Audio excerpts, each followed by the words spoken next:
Bledsoe was arrested. Patrick Montgomery was in court. Jonathan Manapa will stay in federal custody. No, I don't take responsibility at all. Hey everyone, welcome to the show. So 54-year-old Kentucky resident Clayton Mullins headed to the Lower West Terrace. This was shortly after he arrived on the Capitol grounds on January 6th. And he immediately started pushing against the police. He was pushing also against other members of the mob who were then in turn pushing against the police. And Mullins continued to lend his weight to the siege against the officers. And then the mob was pushing so hard at one point that they actually knocked down a metal lamppost. So that's how violent it was. Now, for the most part, Mullins maintained his position at the front of the crowd, directly in front of the officers this whole time. And even after he was sprayed with chemicals, he continued to fight. Eventually, the police line on the West Plaza broke. So Mullins climbed up on top of a concrete railing to the Capitol stairs, and he was seen helping other people climb up as well. And he was waving people forward toward the building. From there, he headed to the Lower West Terrace tunnel. And once again, Mullins maneuvered his way to the front of the crowd, and he started pushing. So the police pushed back, and Mullins was seen holding onto the tunnel archway. He was trying to maintain his position. And then after a while, Mullins and the others were pushed outside of the mouth of the tunnel. And then a short time after they were pushed out of the tunnel, Mullins took part in another violent assault. So this was along with his co-defendants. After several of his co-defendants brutally assaulted a handful of officers, they knocked one of them to the ground. Mullins reached over the staircase. There was like that short little staircase leading to the tunnel. There was a railing on each side. He reached over, he grabbed the officer's leg. So another officer saw what was going down. He reached down to grab the officer who had fallen. He grabbed the officer by the collar to try to pull him back to the police line. But instead of letting go, Mullins pulled even harder. He grabbed onto the officer's leg and his foot at that point, and then he started yanking the officer toward the crowd. He was using, you could tell, his entire weight, his entire might to try to pull this officer down the steps. So I've included a photo here. And for those listening on the podcast, I want to point something out before I go into more detail on this case.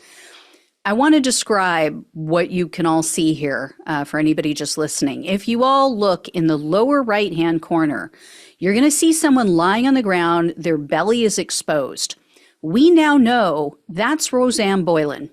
That is the woman who sadly died that day, one of the women. MAGA wants you to believe that the police beat her to death. But based on photographic evidence, based on video evidence, it appears she was trampled to death by Trump's terrorists.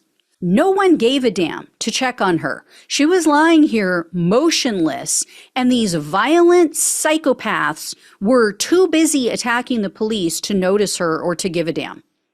And the police were being hit. They were being hit with flying objects, crutches, batons, table legs, all kinds of things, sprayed with pepper spray, bear spray. You know, it's not as if they didn't have their hands full. But MAGA will keep blaming them because MAGA is incapable of taking responsibility for any wrongdoing. So anyway, back to Mullins. As he was pulling on the officer's one leg, his co-defendant, or one of them, Ronald McCabe, who, by the way, was just recently found guilty, he started pulling on the officer's other leg. So at some point, McCabe ended up falling on top of the officer. They kind of fell down the stairs together, or, like slid down, and he was pinning him to the ground. This McCabe guy, who was a pretty big guy, was on top of the officer, pinned him to the ground as Mullins was trying to pull the officer down the stairs. So that's when Mullins finally let go. Then he moved on to assault another officer who had been dragged out of the tunnel. The second officer was further down the steps. Other members of the mob, I will give them credit, they were trying to help this other officer to his feet and back up to the police line.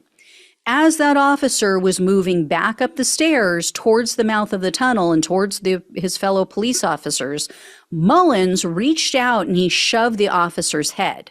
So that caused that officer to stumble back down the steps again toward the mob.